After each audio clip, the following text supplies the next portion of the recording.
안녕하세요. 비탐성에 오신 우리 빛의 교회 성도님들을 환영합니다. 오늘도 함께 하나님의 말씀을 공부하면서 하나님을 더욱더 깊이 알아가고 또 우리가 더욱더 하나님의 말씀에 순종할 수 있는 시간이 되었으면 좋겠습니다. 제가 기도로 오늘 비탐성 시작하도록 하겠습니다. 좋으신 하나님 감사합니다. 오늘도 저희들 하나님의 말씀 앞으로 불러주시고 하나님의 좋으신 말씀을 함께 공부할 수 있게 하여 주시니 감사를 드립니다. 이 시간 저희가 하나님의 말씀을 읽고 공부하는 가운데에 성령 하나님께서 하나님의 말씀을 깨닫는 지혜를 허락하여 주시고 더욱더 주님을 알아가고 주님을 사랑하는 그리고 이웃을 사랑하는 우리 모두가 될 수 있도록 주님 이 시간을 사용하여 주옵소서. 감사를 드리며 이 모든 말씀 예수님의 이름으로 기도했습니다. 아멘. 네, 오늘 저희가 함께 살펴볼 공부할 말씀은 마태복음 18장 21절과 22절 두 구절의 말씀입니다. 함께 말씀 보도록 하겠습니다. 21절입니다. 그때에 베드로가 예수께 다가와서 말하였다. 주님, 내 형제가 나에게 자꾸 죄를 지으면 내가 몇 번이나 용서하여 주어야 합니까? 7번까지 하여야 합니까? 오늘 본문에 베드로가 이러한 질문을 하게 되는데 그 질문을 하게 된 배경이 바로 오늘 본문 이전에 있었던 내용 때문인데요. 예수님께서는 형제가 범죄를 했을 경우 세 가지 단계의 권면을 하라고 말씀하십니다. 첫 번째는 혼자 가서 그 사람을 권면하고 그래도 듣지 않으면 한두 사람을 더 데리고 가서 권면을 하라고 말씀하셨습니다. 그래도 그 사람이 듣지 않는다면 교회 전체가 그 사람을 권면하라고 이야기합니다. 그러나 그래도 그 사람이 그들의 권면을 교회의 권면을 듣지 않게 되면 출교하라고 내쫓으라고 말씀을 하셨습니다. 이러한 예수님의 이야기를 들은 베드로에게 궁금증이 생기게 되는데요. 그렇다면 죄를 짓는 사람을 과연 몇 번이나 용서해야 하는 거지? 라는 질문입니다. 베드로는 예수님에게 질문을 하고 스스로 답을 놓게 되는데요. 베드로는 예수님께 7번 정도면 7번 정도 용서하면 괜찮지 않을까라고 예수님에게 이야기를 합니다. 그 당시 유대인 랍비들은 죄를 짓는 사람을 3번까지 용서하라고 가르쳤습니다. 그렇기 때문에 그것보다 배는 더 많은 7번, 그리고 7이란 숫자는 유대인들이 생각하는 완전수였기 때문에 7번 용서하는 것, 베드로가 생각할 수 있는 최대 용서치지 않았을까 생각을 합니다. 어쩌면 베드로의 마음에 이러한 이야기하는 스스로에게 뿌듯함을 느꼈을 수도 있었을 것입니다. 이 정도면 이렇게나 많이 얘기하면 예수님에게 칭찬받지 않을까라는 생각을 하지 않았을까 생각을 합니다. 그런데 예수님의 대답은 베드로의 예상을 빗나가게 되는데요. 22절입니다. 예수께서 대답하셨다.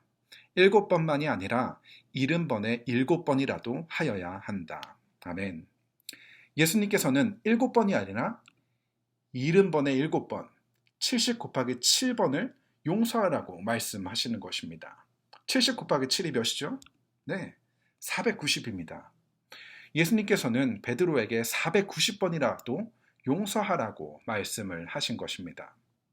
예수님께서 이렇게 말씀하신 이유는 딱 490번까지만 용서하라는 말씀이 아니라 계속해서 어떻게 보면 무한정 용서하라고 말씀을 하시는 것이죠. 베드로는 자기가 생각했을 때 사람이 할 수 있는 용서의 최대치가 7번이라고 생각하고 그렇게 말했지만 예수님은 그렇지 않다고 끝까지 용서하라고 말씀을 하고 계신 것이죠. 그런데 이렇게나 많이 계속해서 용서하는 것이 가능한 것일까요? 예수님은 무슨 근거로 이러한 무리한 요구를 베드로에게 그리고 우리에게 하고 계신 것일까요? 예수님은 이 말씀을 하시고 이어서 1만 달란트를 탕감받은 자의 비유를 이야기하셨는데요. 왕이 10,000달란트라는 엄청나게 많은 금액을 빚진 종을 데리고 와서 이렇게 이야기합니다. 이제 그 빚을 갚아야 한다. 하지만 그 종은 그 많은 빚을 갚을 돈이 없었고 그러자 주인은 종의 아내와 자녀들 그리고 그가 가진 모든 것을 팔아서라도 당장 갚으라고 이야기를 합니다. 그러자 종이 이 주인 앞에 무릎을 꿇고 다 갚겠다고 제발 용서해달라고 애원을 하게 됩니다. 그 모습을 본 주인은 그 종을 불쌍히 여겨서 그를 놓아주고 심지어 그가 가진 모든 빚을 없애주겠다고 이야기를 합니다. 그 종은 한순간에 자기가 가지고 있었던 그 어마어마했던 전혀 갚을 수 없었던 그 빚을 갚게 된 것입니다. 엄청난 용서와 은혜를 경험하게 된 것이죠. 그렇게 그 엄청난 은혜를 받고 집을 돌아가던 중 이 종은 자신의 동료 하나를 만나게 됩니다. 그리고 그 동료는 이 종에게 100데나리온이라는 금액을 빚진 사람이었는데요. 이 종이 그 빚진 동료를 보자마자 멱살을 잡고 이야기합니다. 당장 내게 빚진 그 빚을 갚으라고 소리를 치는 것이죠. 그러자 그 빚진 사람이 이 종에게 간청을 합니다. 용서해달라고 꼭 갚겠다고 이야기를 하죠. 그런데 이 종은 그 빚진 동료를 용서해주지 않고 감옥에 집어넣게 됩니다.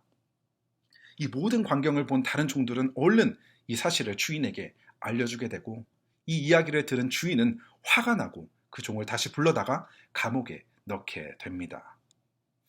오늘 이 비유에 등장하는 돈의 가치를 따져보게 된다면 이 주인이 종에게 빌려준 돈은 10,000달란트입니다. 하루 일당이 1데나리온이라고 했을 경우 이 10,000달란트는 15만 년이라는 시간 동안 일을 해야 갚을 수 있는 돈입니다. 상식적으로 절대 갚을 수 없는 엄청난 금액인 것이죠. 그런 엄청난 은혜와 용서를 받은 종은 자신에게 100데나리온, 100일을 일해야 갚을 수 있는 돈을 빚진 그 동료를 용서해주지 않고 감옥에 넣게 된 것입니다. 100데나리온 역시 결코 작은 돈은 아닙니다. 여러분들의 세 달 월급, 이 돈을 갚지 않은 사람을 용서하는 것 결코 쉬운 일은 아닙니다. 하지만 그가 이미 받은 은혜, 그가 받은 용서를 생각해 보게 된다면, 그것과 비교하게 된다면 이야기가 달라지는 것이죠. 바로 우리가 예수님께 받은 이 은혜와 용서가 이렇다는 것입니다. 영원히 죽을 수밖에 없는 죄인인 우리를 용서해 주시고 우리가 갚아야 하는 죽음의 값을 대신 십자가 위에서 예수님께서 갚아 주셨다는 것입니다. 우리가 그런 은혜와 용서를 그리고 사랑을 받은 존재라는 것이죠. 그렇기 때문에 우리가 다른 사람을 용서하는 것, 물론 결코 쉬운 일은 아니지만 그럼에도 불구하고 우리가 예수님에게 이미 받은 그 용서와 그 큰 은혜를 생각해 본다면 다른 사람을 용서하는 일 할 수 있게 된다는 것입니다. 우리가 다른 사람을 용서할 수 있는 근거는 상대방이 보이는 태도도 아니고 나의 의로움도 아닌 나를 이미 용서하시고 사랑해 주신 예수님 때문이라는 것을 기억하며 그 어려운 용서, 우리의 삶 가운데 순종해 나갈 수 있는 우리 모든 빛의 교회 성도님들 다 되실 수 있었으면 좋겠습니다. 기도하겠습니다.